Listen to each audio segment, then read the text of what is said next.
명절이죠. 그런데 이 명절에 이렇게 예배에 나와주신 여러분들께 감사를 드리고요. 또 밖에서 예배가 끝나기를 기다리며 밥을 기다리고 있는 그 심령들도 이곳에서 밥만 먹는 게 아니라 밥과 함께 흘려보내는 복음과 말씀들을 통해서 은혜 받고 예수님 믿고 하나님 나라에 들어갈 수 있도록 하는 그런 준비가 되는 분들이 되기를 바랍니다. 네, 오늘 저녁에도 이와 같이 유튜브 동영상으로 예배에 참여하시는 모든 분들 명절에 가족들을 만난 분들은 그 모임 위에 우리 하나님의 은혜와 축복이 함께 하시길 바라고요. 가족들을 만날 수 없는, 갈 수도 없고 올 수도 없고 찾아오는 사람도 없고 외롭게 쪽방에 야에 혼자 자기를 가다 놓고 있거나 길거리에 잊혀진 존재로 앉아 있거나 뭔가 중독되어서 방황하고 비틀대는 그런 모든 분들 위해 우리 주님의 은혜와 복이 임하기를 바랍니다. 특별히 오늘은 본 헤럴드라는 그 잡지가 있는데 아주 알찬 그런 잡지죠. 그 편집국장님으로 수고를 하고 계시는 윤원식 목사님. 제가 이렇게 카톡을 주고받았는데 얼굴을 몰랐었죠. 그래서 이렇게 오시라라고 전화도 하고 카톡도 했는데 이렇게 오셨어요. 오늘 처음 뵀어요, 저도. 그런데 경기도 이천에서 선한 이웃교회를 하고 있다고 그렇습니다. 선한 이웃교회를 섬기고 있는 우리 목사님이 오늘 오셔서 이제 히브리서 11장 13절 16절을 본문 말씀으로 해가지고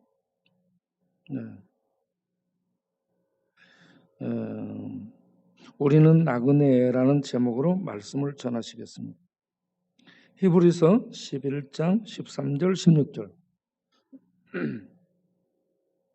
자, 다 같이 읽겠습니다.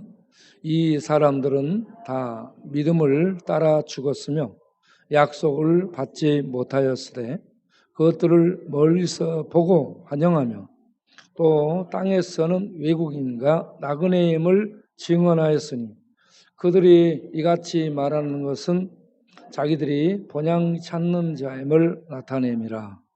그들이 나온 바 본향을 생각하였더라면 돌아갈 기회가 있었으려니와 그들이 이제는 더 나은 본향을 사모하니 곧 하늘에 있는 것이라. 이러므로 하나님이 그들의 하나님이라 일컬음 받으심을 부끄러워하지 아니하시고 그들을 위하여 한 성을 예비하셨느니라.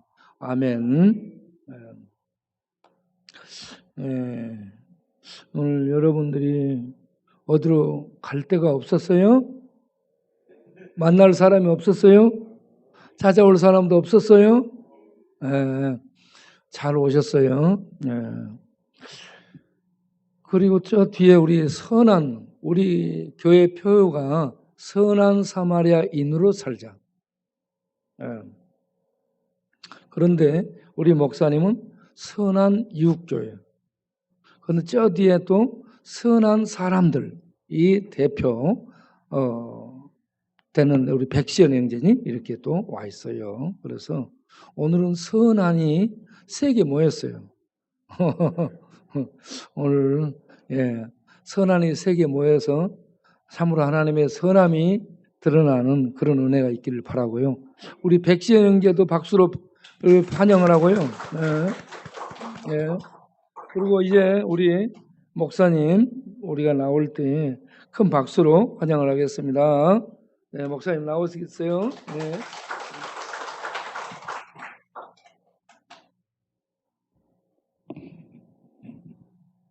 목사님 키가 크셔서 제가 좀 조정하겠습니다. 화면 조정 시간입니다.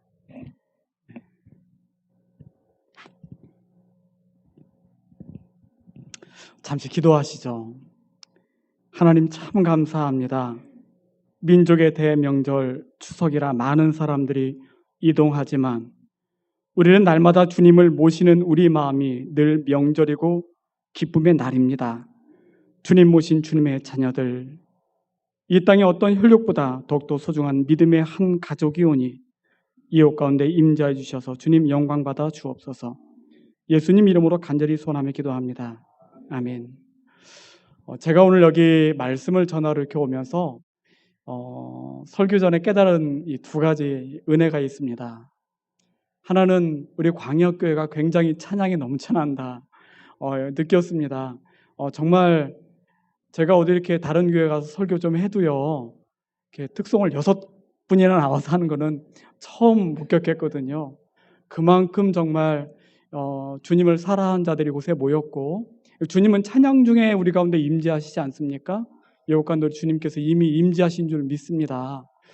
그리고 또 하나 또 깨달은 건 뭐냐면요, 뜻밖의 은혜가 놀랍다라는 어떤 그런 좀 감동을 받았어요. 한 20분 전에 5시 한 40분 정도, 30분 정도에 6층에 올라와서 목사님을 처음 뵀는데 목사님도 깜짝 놀라고 저도 깜짝 놀랐습니다.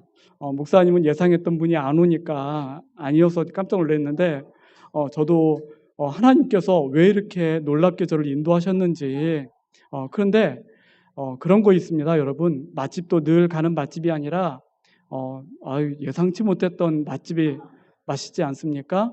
오늘 주님께서 저와 여러분한테 주시는 말씀의 맛이 정말 맛있는 맛, 말씀의 맛 되시기를 이 시간 주님 이름으로 간절히 축원합니다. 아멘. 예, 기도하시겠습니다. 하나님 참 기도했죠.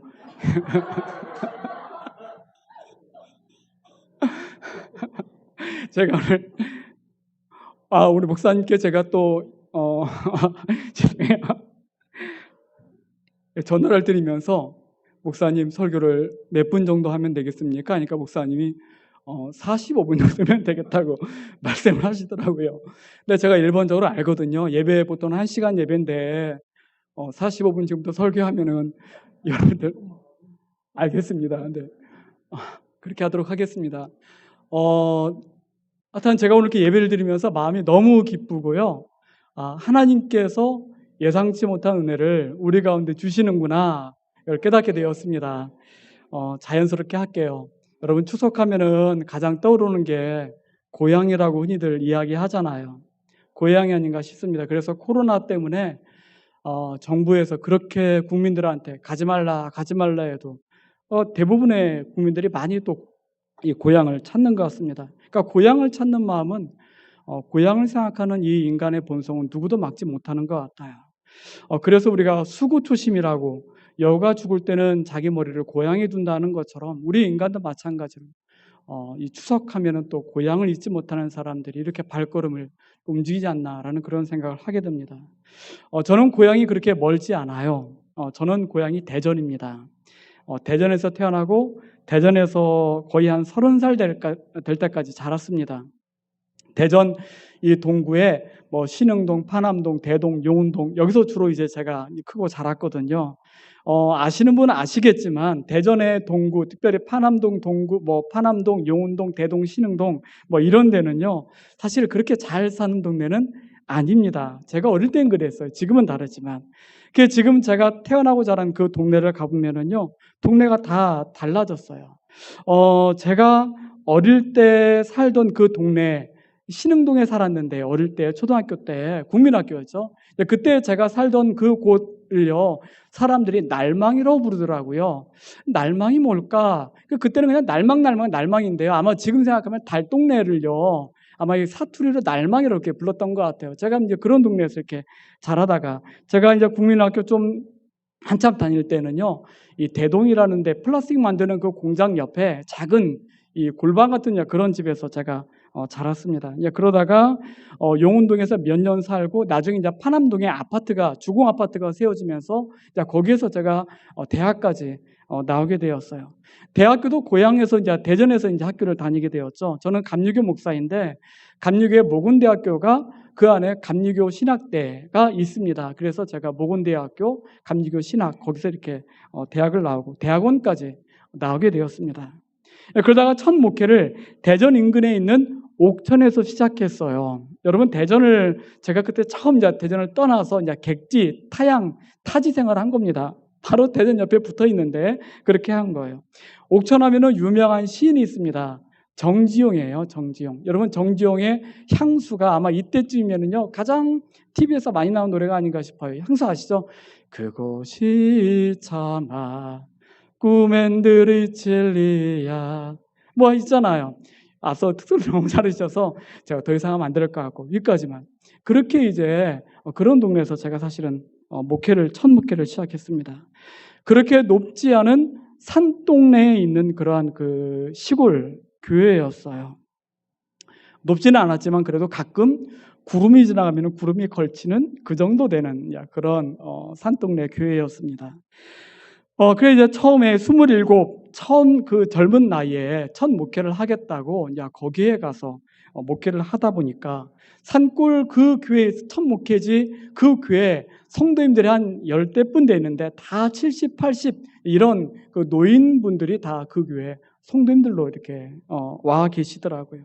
지금 생각해보면은 그때 제가 27살, 대부분 그분들은 또 성도님들은 80살, 70살 이런 분이어서 나이 차이가 한 40, 50살 차이 나는데 참 제가 그분들 사랑받고 첫 목회 잘 시작했다. 그런 생각을 하게 되었던 것입니다.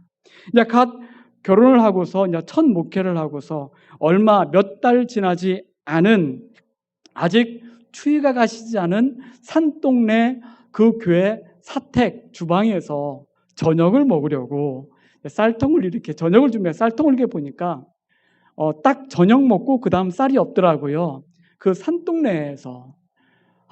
그런데 그때 그 순간요 마음이 굉장히 좀 무거웠습니다. 좀 서글픔이 밀려왔어요. 왜냐하면 목회하겠다고 나왔는데 이제 내일이면 굶는구나. 내일부터는 굶는구나. 그런 생각이 들었습니다. 그래서 이제 어떻게 할까 하는 그런 마음에 어떻게 하겠어 이제 내일부터 굶는 거죠. 이제 그런 생각을 좀 갖고 있었는데 물론 가까이 대전이 있기 때문에 가서 부모님께 쌀을 달라고 해도 되고 마트 가서 쌀을 사오도 되지만 마음속에 그래도 하나님께 나 목회 보내주셨는데 먹을 밥 하나 제대로 못 먹나는 막 그런 서글픔 때문에 이제 잠을 자게 되었습니다. 그렇게 잠들고 난 바로 다음날 새벽에 혼자 이제 새벽 기도를 나가기 위해서 강대상 읽고 올라갔는데 평소에 한 번도 보지도 못한 강대상 옆에 무슨 파란 비닐봉투가 있는 거예요. 이 파란 비닐 뭘까? 이렇게 만져보니까 뭐가 담겨 있는 거예요. 이게 뭐지? 하고서 이게 주방으로 들고 와서 보니까 거기에 쌀 한 말 정도가 소복하게 담겨서 있는 것입니다. 와, 그때요 제가요 온몸의 전기가 쫙 흐르는 것 같았어요. 지금도 그때 생각하면 온몸의 전기가 쫙 흐르는 것 같아요. 제가 그 누구한테도 쌀이 떨어졌어요 얘기도 한 적도 없고 부모님께도 심지어는 저 쌀 떨어졌어요 말한 적도 없고 아무한테도 말하지 않았습니다. 그리고 정확히 그날 아침부터 먹을 쌀이 없었는데 전혀 누구도 생각하지도 못했던 또 누군지도 몰라요. 누구한테 왔는지 쌀이 이렇게 와 있는 것입니다. 어떻게 제가 그 쌀을 바로 가지고 가서 주방에서 그거 갖고서 밥을 짓겠습니까? 그걸 다시 강대상으로 갖고 올라가서 거기에서 이제 무릎을 꿇고서 하나님께 기도하는데 기도가 나오지 않는 거예요. 그 쌀을 보니까 막 눈물이 펑펑 막 쏟아지면서 감사하는 마음이 생기는 겁니다. 하나님, 제가 어디에서 쌀 떨어졌다고 말하지도 않았고 저는 그냥 어떻게 하면 좋지 그 생각만 했었는데 하나님 어떻게 이렇게 정확하게 하나님께서 이렇게 보내주셨습니까? 저한테 주십니까? 참 감동을 주셨어요. 근데 그때요 하나님이 저한테 어떤 감동을 주시더라고요. 어떤 약속을 하시는 걸 제가 그때 마음속에 듣게 되었어요. 네가 나의 일을 이렇게 하면은 내가 너 평생 먹을 때 필요할 때 내가 때마다 공급해 주마. 꾸지 않게 해주마. 빚지지 않게 해주마. 이런 감동을 주시는 겁니다. 그래서 제가 이제 그 이후로요 진짜 하나님께서 때마다 시마다 그렇게 채워주시는 거예요. 여름 때 여름 성경학교를 해야 되는데 동네 아이들, 그 아이들 데리고서 시골 아이들이니까 뭔가 그 자꾸 만들어줘야 되는데 여름 성경학교 때 간식을 기다리니까 15만 원 정도가 필요해요. 그래서 야, 이 15만 원 어떡하냐.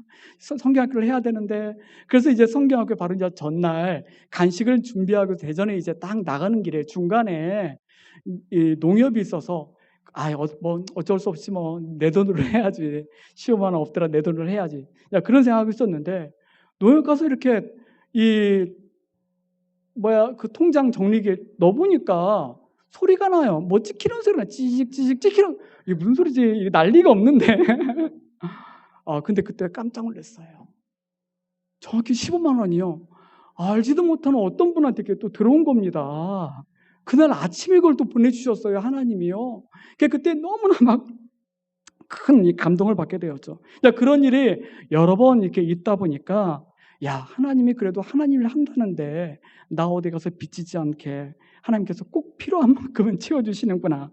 물론 하나님께서 그렇다고 부자 되게 저를 만드신 것도 아니고 제가 막 넘치도록 한 건 아닌데 정말 인류할 양식이 무엇인지 그렇게 하나님께서 마치 광야에서 만나를 공급하시는 것처럼 하나님께서 공급하신다. 그걸 깨닫게 되었습니다. 사랑하는 성도 여러분, 제가 목회하며 지금까지 저와 함께 하신 하나님은요, 바로 이런 하나님이었어요. 정확한 때에 필요한 만큼 채워주시고, 또 누군가 하나님, 이 사람 만나야 되는데요. 그럼 하나님께서 또 신비하게 이렇게 만나주시고요. 그러니까 제가 오늘 아까 목사님 뵐 때, 이것도 하나님께서 날 이곳으로 이렇게 인도하셨구나라는 그런 은혜가 마음에 감동이 들었다라는 것입니다. 여러분, 그러니까요. 제가 목회하면서 집단화와 어디 가서 목회하든지 간에 걱정이 없는 겁니다. 그로부터 이제 옥천도 타양이지만 옥천을 떠나서 계속해서 타양에서 이제 목회했습니다. 온양온천, 아산이죠. 거기서 몇 년 또 목회했고, 그리고 또 저 경기도 연천이 있습니다. 휴전선 바로 아래.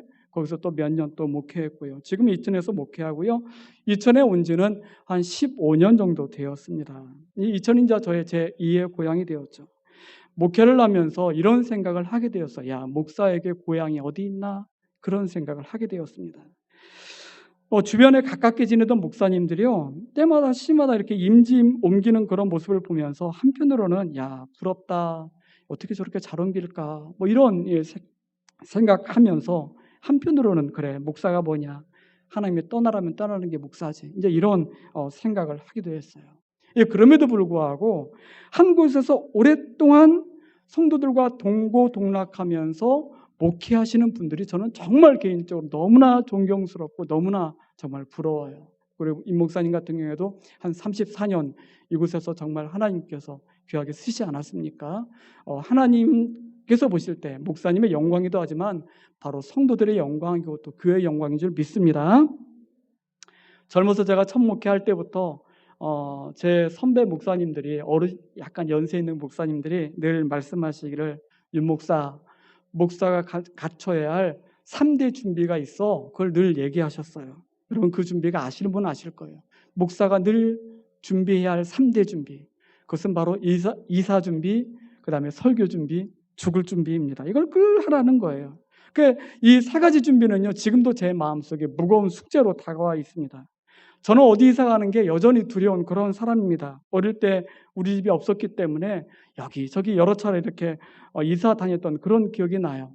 리어카에 짐을 싣고서 이사 다녔던 그런 기억들이 있습니다. 새로운 동네 가서 새로운 사람 사귄다라는 게 늘 마음에 부담일 때가 많이 있었습니다. 설교 준비도 그런 것 같아요. 저도 한 4, 5년 이렇게 목회해 왔지만 설교 준비는 여전히 지금도 부담이에요.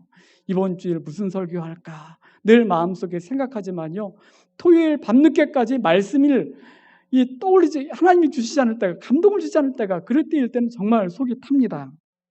그리고 마지막 죽을 준비도 여전히 두려운 그런 부분입니다. 사람 목숨이 언젠가 한번 다 떠나겠지만 하나님께서 나를 부르실 때 내가 목사로서 부끄럽지 않은 그런 자리에서 나는 마지막 맡고 싶다, 이런 죽을 준비도 한편 생각하고요. 또 한편으로는요, 그래 목사라면은 하나님 편에서 성도들 눈치 보지 말고 내가 바른 소리, 내가 하나님의 말씀이라면은 내가 죽을 사명을 갖고 또 해야지. 뭐 죽을 준비라는 여러 가지 의미 있는 거 아니겠습니까? 근데 저는요, 이 세 가지 준비 가운데에서 두 가지 준비 있잖아요. 이사 준비, 죽을 준비. 이거는요, 목사인 나의 실존이 아닐까? 그리고 우리 인간의 실존 아닐까? 그런 생각을 하게 됩니다. 이사 준비, 죽을 준비. 인간의 실존이라는 거죠. 목사의 실존입니다. 그건 뭡니까? 바로 나는 나그네라는 것입니다. 근데 많은 사람들이 사실요, 나그네 되기를 꺼려해요. 나그네 되는 것을 두려워합니다. 여러분, 그 조용필의 킬리만자로의 표본 보면은요, 이런 부분이 있거든요. 바람처럼 왔다가 뭐처럼 갈 수 없죠?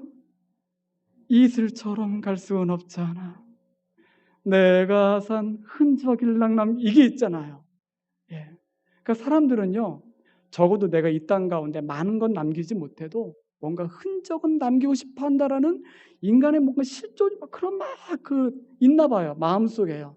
그래서 뭐 재산을 남겨서 자녀한테 주고 싶기도 하고, 공부하는 사람들은 자기 업적 어떤 남기는 책 아니면 어떤 뭐 학문을 좀 남기고 싶어 하고 뭔가 좀 남기고 싶어 하잖아요. 그런데 성경은 말씀하시기를 인간은 철저히 나그네라는 거예요. 성경에서 하나님의 사람들은요, 철저히 나그네입니다. 성경은 오히려요, 너희 나그네 같은 삶을 두려워하지 말라고 말씀하고 계십니다. 여러분, 예수님도 마찬가지 아닙니까? 예수님도 크고 잘하시던 나사렛이라는 동네가 있었지만 그 고향 사람들에게 철저히 외면받으셨잖아요. 예수님도 세상적인 고향이나 혈연관계 또는 기득권에서는요, 철저히 나그네처럼 예수님은 사신 그런 분 아니십니까? 성경에 나타난 하나님의 사람들의 대부분은요, 다 나그네된 사람들입니다. 그들은 살면서 자기가 살고 있는 지역이나 땅이나 집에 대해서 평생 자기 것인 마냥 그렇게 하지 않았다라는 거예요. 우리가 히브리서 11장 보면은 믿음의 사람들이 나오잖아요. 근데 히브리서 11장 저는요, 두 가지를 발견했어요. 여러분 잘 아시는 믿음도 발견하지만요, 거기서 우리는 한 가지 더 발견할 수 있는 게 있습니다. 그건 바로 나그네라는 것입니다. 아브라함도 이삭도 야곱도 요셉도 다 나그네였다라는 걸 성경은 말씀하고 있어요. 여러분 아시는 것처럼 아브라함도 고향 떠난 사람 아닙니까? 그 오랜 세월을 또 돌아다녔어요. 이삭도 몇 차례나 이사를 다녔습니다. 야곱은요, 고향 떠난 가장 대표적인 사람 아닙니까? 젊었을 때 고향 떠난 가장 대표적인 그런 사람입니다. 요셉 같은 경우는 더 비참해요. 자기 고향 땅 밟아보지 못하고 애굽 이집트에서 마지막 생명을 마감합니다. 다 나그네예요. 다 거기서 죽었습니다. 그러니까 성경에 나타난 믿음의 조상이라는 사람들의 공통점은요, 그들이 다 나그네였다라는 겁니다. 그런데 이들이 진짜 나그네인 또 한 가지 이유는 뭐냐면요, 그들이 살고 있는 지역이 어디였든지 간에 그 지역에서 그들은 결코 그 땅의 사람들처럼 살지 않았다라는 거예요. 나는 이 땅 사람들이야 살지 않고 나는 하나님 백성이야. 천국을 소망하고 하늘을 소망하고 그렇게 살았다라는 것입니다. 마치 우리 흔히 시적 표현에서 지구라는 이 땅을 잠시 왔다가 가는 나그네처럼, 그냥 여행객처럼, 지구라는 별에 잠깐 왔다 간 여행객처럼 그렇게 그들은 생각했다라는 것이죠. 그래서 오늘 본 말씀에서는요, 믿음의 사람들의 한결같은 공통점이 이 땅에 대해서는 너희들 나그네처럼 그들은 살았다, 이걸 말씀하고 있는 것입니다. 여러분, 그런데 히브리서 11장에 나타난 나그네는요, 그냥 우리가 생각하는 처량한 나그네가 아니에요. 소망 있는 나그네입니다. 이들은요, 돌아갈 본향이 있는 그런 나그네예요. 그러니까 엄밀히 따지면은요, 순례자가 맞습니다. 나그네가 아니라 이들은요, 어찌 보면 세상에서 하나님께서 주신 대로 여행하다가 돌아가는 여행객이 맞아요.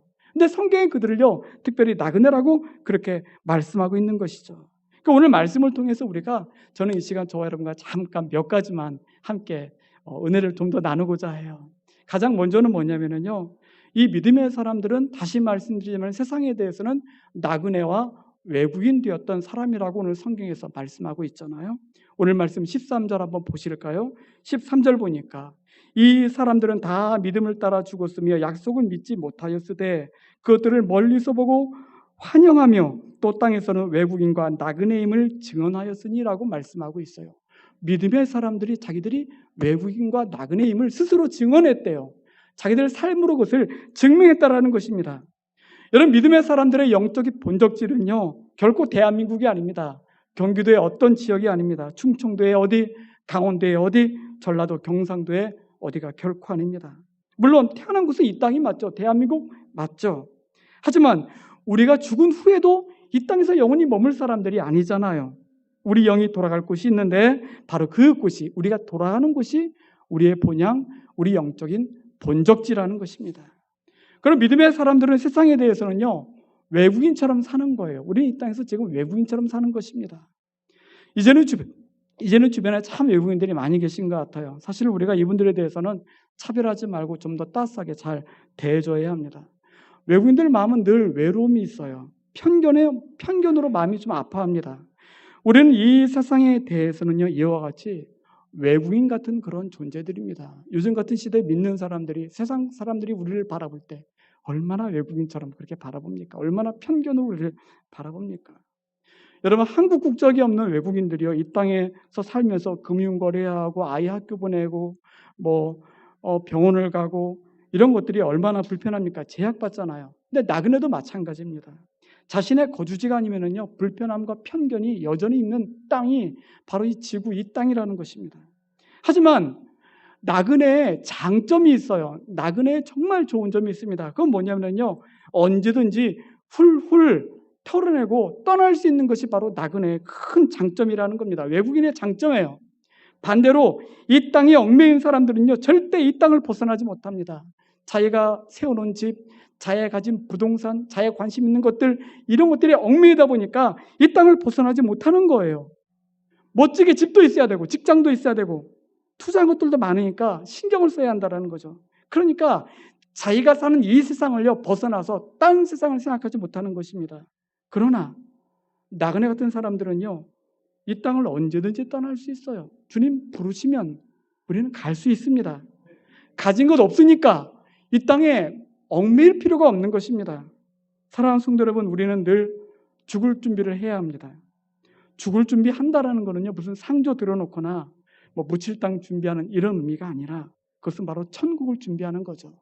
언제든지 주님 부르시면 아멘 하고 떠날 준비가 우리한테 늘 되어 있어야 한다라는 것입니다. 세상에 가진 것이 많은 사람일수록, 이 땅에 붙잡은 것이 많은 사람, 이 땅을 떠나지 못해요. 그러나 나그네는 언제든지 이 땅을 떠날 수 있는 것이죠. 우리는 나그네처럼, 외국인처럼, 그래, 내가 사는 이 땅은 내가 잠시 세상에 사는 그런 것뿐일지, 나는 곧 돌아갈 사람이지, 이런 생각을 하며 살아야 합니다. 다음으로 우리가 오늘 말씀을 통해 나그네를 통해서 깨닫는 건 뭐냐면요, 우리는 더 나은 본향이 있는 사람들이라는 것이죠. 우리가 이 땅에서는요, 비록 가난하고 떠들이같이 살지만 우리에게는 더 나은 본향이 있습니다. 그것은 바로 천국입니다. 믿음의 사람들은 항상 천국 본향을 생각해야 합니다. 그리고 지금 우리는요, 그 천국, 우리의 본향을 향해 지금 우리는 가고 있는 거예요. 천국은 우리 주님이 우리를 위해서 준비하신 거처가 있대요. 주님이 약속하셨습니다. 이 땅에 사는 사람들이 준비한 거처는요, 시간이 지나면 다 몰락하고 무너지고 없어지더라고요. 방금 지은 몇십억짜리 아파트, 몇십억짜리 빌라, 그런 대저택, 이것도 지금 막 세울 때나 좋은 거죠. 몇 달 지나고 몇 년 지나고 10년, 20년 나중에 지나면은요, 다 낡고 없어지는 그런 집이 됩니다. 여기서 무너지고 깨지고 다 벗겨지고 비도 세고 시설도 망가지기 시작하죠. 그러니까 이 땅에서 영원히 좋은 집은 그 어느 것도 없다라는 것입니다. 하지만 천국은 달라요. 우리 주님께서 믿음의 사람들을 구원받을 사람들을 위해서 준비하신 천국은요, 망가지고 낡아지는 것이 없는 줄 믿습니다. 그거는 병들고 아픈 것이 없습니다. 취업 걱정 없어요. 먹고 살 걱정 없습니다. 죽을 걱정 없는 그러한 곳입니다. 사람의 손으로 지은 곳이 아니라 영원한 하나님의 손으로 지은 집이시고 상상할 수 없는 아름다움이 있는 그러한 곳이라는 것입니다. 여러분, 바로 이것이 오늘 성경에서 우리 이 본향을 바라보는 우리 믿음의 사람들한테 깨닫게 하시는 그러한 약속 있는 말씀이에요. 그래서 16절 말씀 보세요. 16절 말씀에 그들이 이제는 더 나은 본향을 사모하나니 곧 하늘에 있는 것이라 라고 말씀하고 있어요. 여러분, 믿음의 사람들이 가진 믿음이 무엇입니까? 그것은 나는 더 나은 본향이 있어, 나는 저 천국에 내 집이 있어, 이런 믿음이라는 겁니다. 내가 돌아갈 더 좋은 나라와 더 좋은 집이 있다라는 것이죠. 비록 여기서 이 땅에서는 우리가 가난하고 사람들에게 무시와 천대를 당해도 믿는 사람들은요, 더 나은 본향이 있기 때문에 낙심하지 않습니다. 이 세상에서 우리는요, 상대적인 박탈감이나 열등감에 빠질 때가 있어요. 야, 저 사람 저렇게 좋은 데 사는데, 특별히 믿지 않는 사람들 더 잘 사는데 나는 믿으면서 이렇게 변변치 못하지? 자랑할 만한 그런 자녀들도 없고 이럴 수도 있습니다. 하지만 그것은요, 여기 이 땅에서만 잠시 잠깐만 그러는 것입니다. 잠시 잠깐의 목숨이 끝나면 우리들의 상황은 달라집니다. 그러면 사랑하는 성도 여러분, 세상 속에서 가끔 그러잖아요. 이렇게 비교되면서 나 이렇게 사나? 나 왜 이거밖에 못하나? 이런데 여러분 주눅들지 마시고, 왜 이래? 나 이래봬도 천국 백성이야. 여러분, 이러한 당당함이 저 여러분 가운데 충만하시기를 간절히 축원합니다. 마지막으로요, 오늘 말씀에서 우리한테 주시는, 나그네인 우리한테 주시는 진짜 좋은, 이게 저는 가장 좋다고 생각해요. 가장 좋은 소망은 뭐냐면요, 나를 사랑하고 인정해주는 나의 하나님 아버지가 나를 지금 반겨주시기 위해서 기다리신다라는 거죠. 16절 말씀 보세요. 이러므로 하나님이 그들의 하나님이라 일컬음 받으심을 부끄러워하지 아니하시고 그들을 위하여 한 성을 예비하셨으니라고 말씀하고 있어요. 우리는 살아계신 하나님을 믿는 사람들입니다. 근데 더욱 감사한 거는요, 그분이 바로 내 아버지라는 거예요. 하나님이 바로 내 아버지라는 거예요. 하나님 아버지니까 나는 당연히 그분의 아들이고 딸 아니겠습니까? 좋은 부모 둔다라는 것이 얼마나 세상의 힘인 것인지 요즘 참 많이 깨닫게 돼요. 흔히 뭐 금수저, 흑수저, 은수저 뭐 이렇게 얘기하잖아요.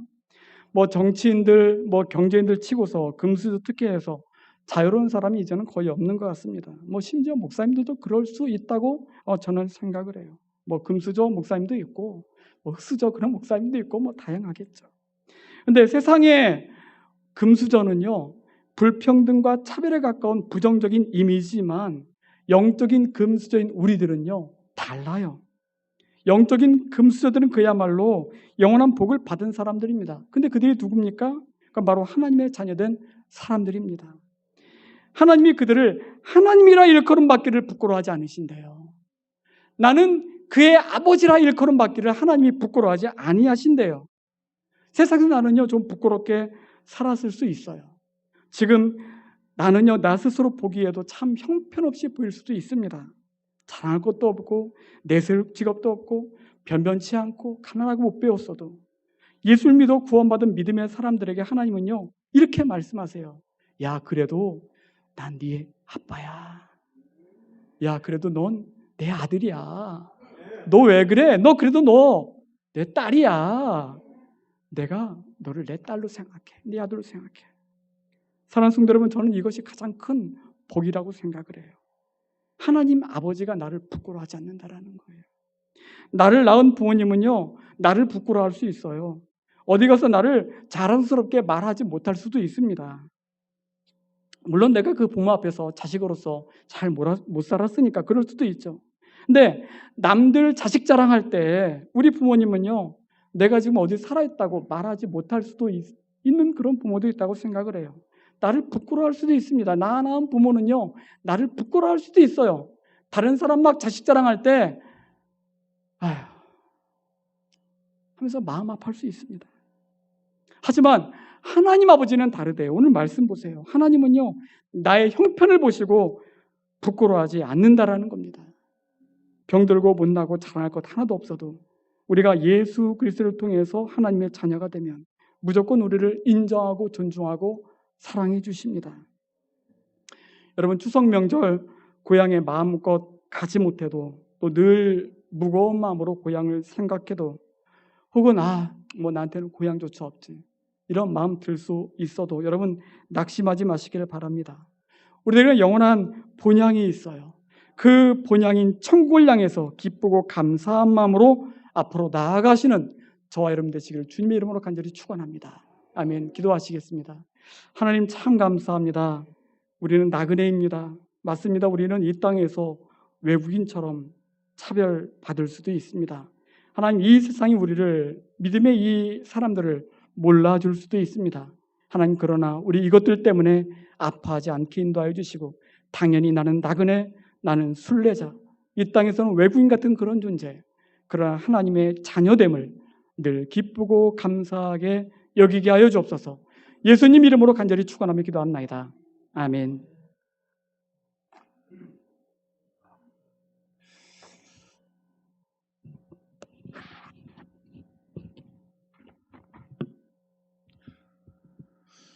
네, 귀한 말씀 감사합니다. 네. 오늘 또 우리의 은혜를 주신 하나님께 참 감사와 영광을 올려드립니다. 하나님 감사합니다. 또 귀한 말씀 전해주신 목사님께 감사합니다. 이 시간에 우리가 저 멀리 배는 나의 시온성, 우리 멸치 형제가 늘 불렀던 찬송인데 멸치가 안 보이네, 어디 갔는지. 우리 또 바우도 안 보이고, 바우가 고향 갔나? 바우가 안 보이니까 썰렁해 2층이. 저 멀리 배는 나의 시온성 부르도록 하겠습니다. 우리 오인택 집사님이 요 뒤로 앉으시고 너무 붙어 있어요. 옆으로. 그쪽으로 앉으시면 감사하겠습니다.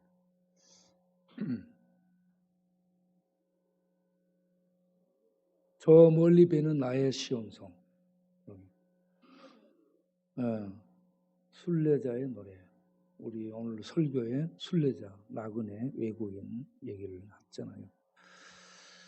우리는 다 나그네로 살고 있습니다. 그렇다면 떠나가야 되고 이곳을 언젠가는 우리가 마감하고 가야 된다는 얘기죠. 그런데 우리에게 번향이 있다는 거죠. 번향은 멀리 있는 미국이나 카나다에 있는 것이 아니라 하늘나라에 있다는 겁니다. 하나님이 준비한 하나님의 나라, 생명의 나라, 번향이 있답니다. 그곳에서 우리를 기다리는 하나님이 우리의 아버지, 우리를 품어주고 기뻐해주고 부끄러워하지 않는 그런 아버지가 계십니다. 그래서 우리는 이 땅에서 그 세계, 그 하나님의 나라를 바라보면서 믿음으로 사는 거죠. 다 나그는데 다른 점이 믿음이 있다는 것, 그리고 믿음으로 산다는 것, 믿음으로 하나님 나라를 바라보며 향해 간다는 것 생각하면서 저 멀리 배는 시온성, 하나님의 나라, 하나님의 토성을 생각하면서 부르도록 하겠습니다.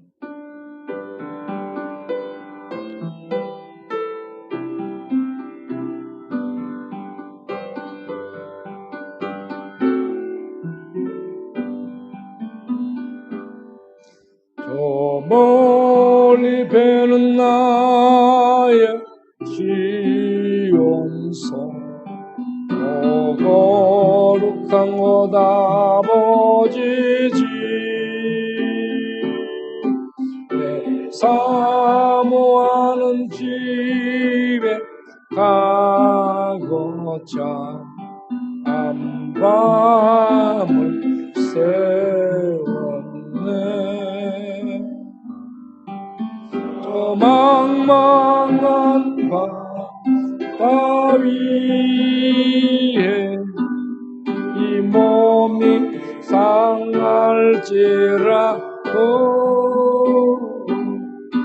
오늘은 이곳 내일은 저곳 주 복음 전하리. 아득한 나의 갈 길 가가고 저 동산에서 편히 쉴 때 내 고생하는 모든 일들을 주께서 아시리. 인들이나 사막에서 이 몸이 고날지라도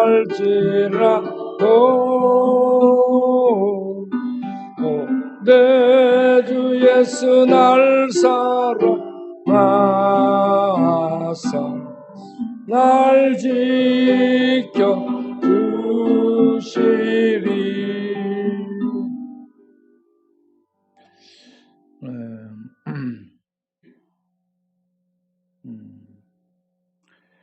밖에서 이제 기다리시는 분들과 쪽방촌에 있는 분들과 또 중독돼서 여기저기를 방황하는 이런 분들이 하나님의 성령의 역사로 예수를 믿어서 예수님이 가지고 오신 하나님의 나라, 저 천국을 발견하고 믿고 들어가고 그 생명 안에 살다가 그 나라를 들어가는 축복이 있도록 우리가 기도하고 그런 은혜가 흘러가도록 나눠주고 같이 살고 복음을 전하고 끝없이 방문하고 찾아가서 손잡아주고 그렇게 합니다.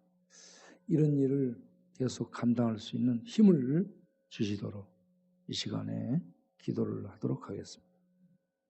그리고 저녁 단톡 기도회를 하나님이 계속 할 수 있도록 힘을 주시고 거기에 참여하는 모든 분들의 그 기도에 응답하옵소서. 통성으로 기도하겠습니다. 살아계신 하나님 아버지 은혜를 감사합니다. 오늘 또 추석 명절에 이와 같이 귀한 부흥성회를 하게 하시니 감사합니다. 오늘 또 목사님을 통해 귀한 말씀을 전해주시니 감사합니다. 이 말씀대로 나그네로 살고 있고 이방인처럼 살고 있고 행인처럼 살고 순례자처럼 살고 있는 수많은 시민, 적방이 있어도 여전히, 길거리에 있어도 여전히, 고시원에 있어도 여전히 떠날 자로 살고 있는 수많은 심령들, 주님, 우리 가까운 곳에 이렇게 있는 그 심령들이 나눔과 돌봄과 베품과 방문과 지지와 격려를 통해 하나님의 사랑을 발견하고 하나님의 사랑을 만나서 예수를 믿고 예수님을 통해 우리에게 주시는 생명의 나라, 하나님 나라 천국을 얻고 그 천국 생명 안에서 이 땅에서 나그네로 살면서 그 생명의 은혜를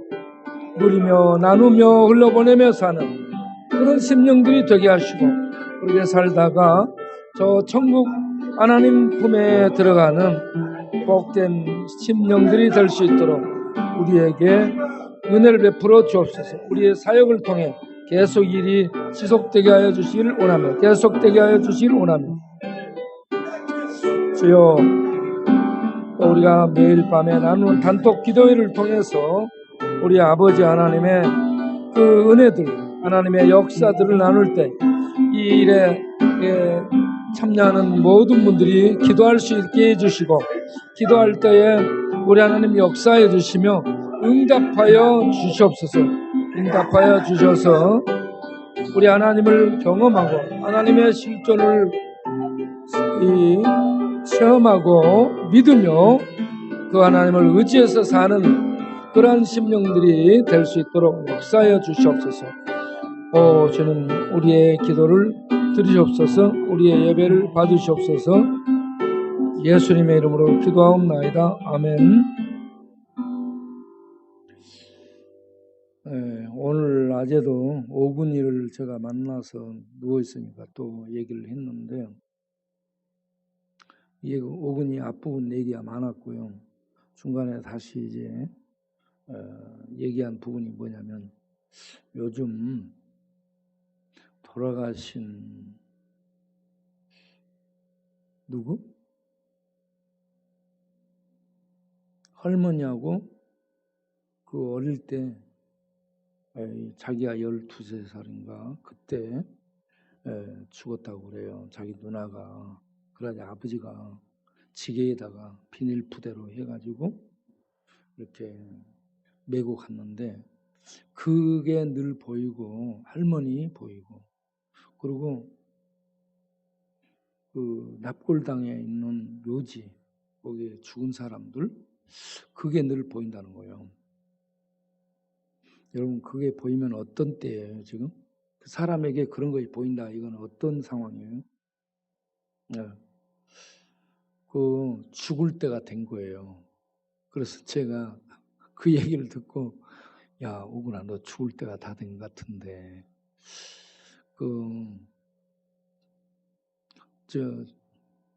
너 천국 가고 싶어, 지옥 가고 싶어? 그러니까 천국이요 그러는 거예요. 그럼 천국 가려면 어떻게 해야 돼? 가만히 있어. 예수님 믿어야 된다라고 얘기했죠. 그래가지고 예수님 믿도록 하는데 정말 안 믿어요. 예수를 영접시키는데 장난을 그렇게 많이 하거든요.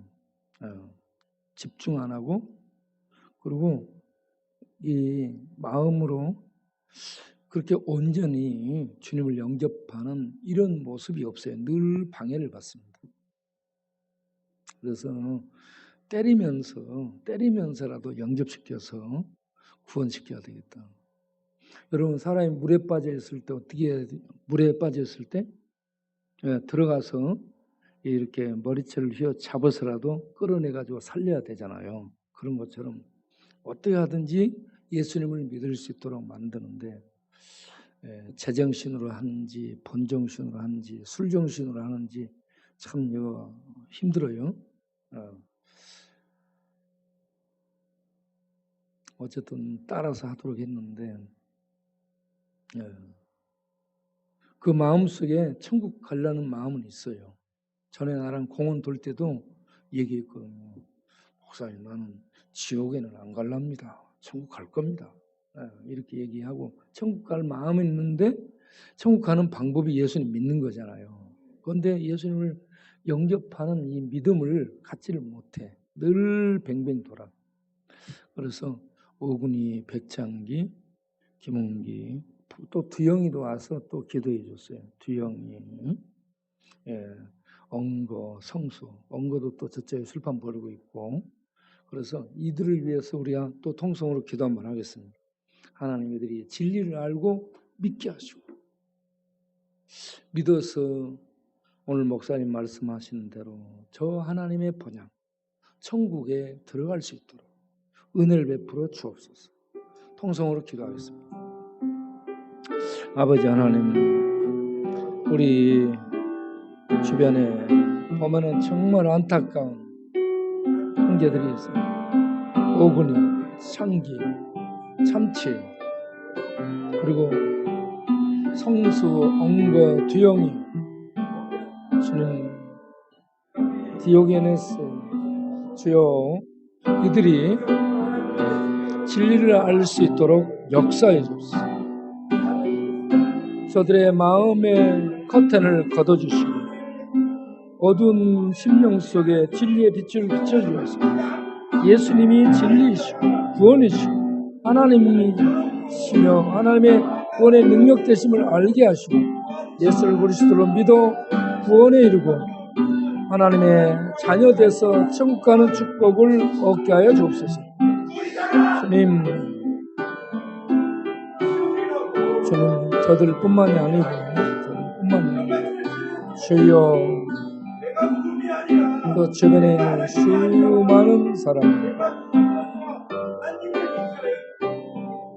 교회 주변에서 많은 도움을 받고 있지만 복음을 깨닫고 복음을 받아들이지를 못하는 이러한 이분들이, 심령들이 예수를 그리스도로 알고 받아들일 수 있도록 역사하여 주옵소서. 성령의 역사하여 주옵소서. 성령의 인도하여 주옵소서. 은혜를 베풀어 주옵소서.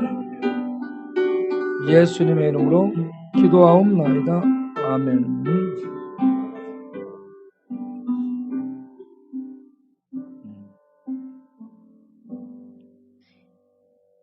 승석이는 기도할 때 조금 소리를 줄여서 다른 사람들에게 기도 방해가 안 되도록 하도록.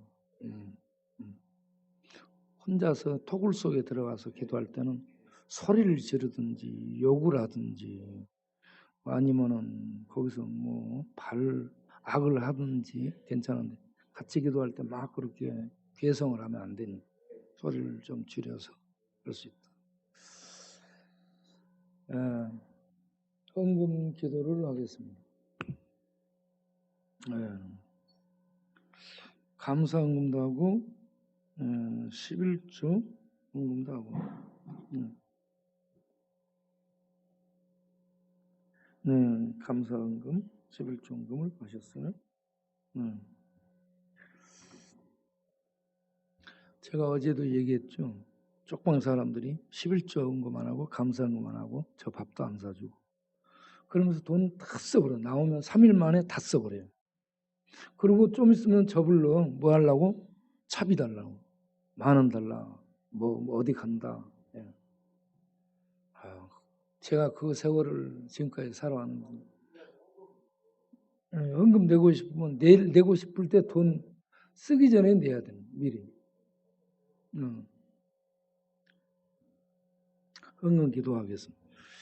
하나님 아버지, 하나님은 우리에게 독생자를 주셨습니다. 뿐만 아니라 공기와 햇빛과 땅에서 살 수 있는 은혜를 주셨습니다.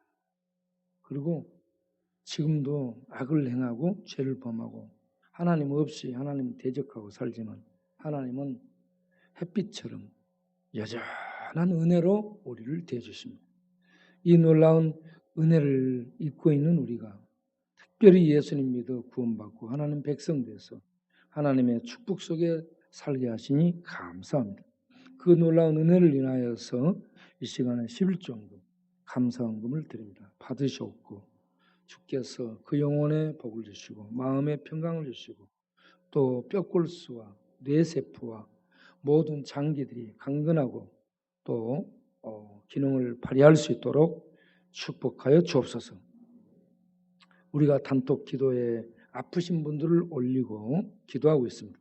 특별히 그 아프신 분들 그 아픈 부위에 주님 치료의 빛을 비춰주시고 능력의 손을 얹으셔서 어루만지사 뭉친 것 또 불필요한 핏덩어리 그리고 이런저런 이 죽은 세포들의 모임 이 모든 것들을 세상은 암이라고 악성 종양이라고 이런 명칭을 붙여서 이렇게 수술해야 된다는데 주님의 능력의 손으로 어루만지어서 떨어져 나가게 하시고 또 없어지게 하시고 그리고 잘 소통이 돼서 하나님 나를 이렇게 만지시고 고치셨습니다 하며 간증하며 하나님 영광에 살 수 있는 심령들이 되도록 주께서 고쳐주시고 살려주시고 치료하여 주옵소서. 불쌍히 여겨 주옵소서. 귀한 헌금을 드린 손길들을 기억하시고 사는 동안에 물질적인 어려움이 없도록 주여 나누는데 베푸는데 주는데 풍성한 심령들이 되도록 주께서 복을 더하여 주옵소서. 예수님의 이름으로 기도하옵나이다. 아멘. 자, 이제 목사님 나오셔서 축도함으로 예배 마치고 올라가서 기도하고 식사 나누고 하겠습니다. 자, 목사님. 기도하십니다. 이제는 우리 주 예수 그리스도의 크신 은혜와 하나님 아버지의 영원하신 사랑과 성령의 감화감동 교통 내주하심이 비록 광야, 빈들, 사막 같은 이곳에 살지만 천국을 바라보는 우리 광역교회 모든 성도들과 함께하는 모든 식구들 가운데 이제부터 영원토록 함께 하시기를 간절히 축원하옵나이다. 아멘.